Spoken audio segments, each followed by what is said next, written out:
Hello，大家好哦，来这个给大家看一下，它这是缅甸蒙古长口的蓝宝石，而且它这个火彩的话就是正，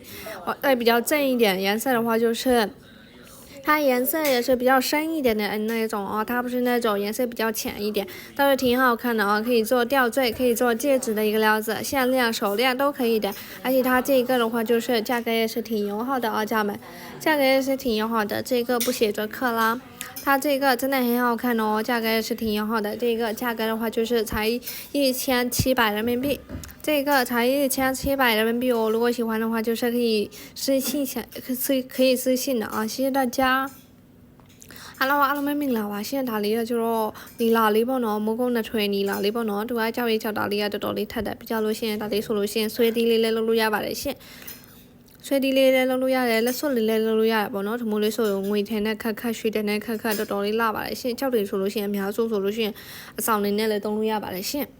ဒါလေးတော်တော်လေးလာရနော်အမဟိုကနီလာကဗာနဲ့ဆောင်တာဗာနေနဲ့တမီးဆောင်တာ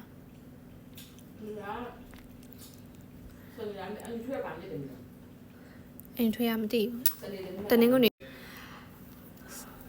စနေလေးဆောင်ရတယ်ပေါ့နော်ဒါလေးဆိုလို့ရှိရင်ကြိုက်လို့ရှိရင်စီမလာခဲ့ပြီပါဒါလေးဈေးလေးကကြတော့လေ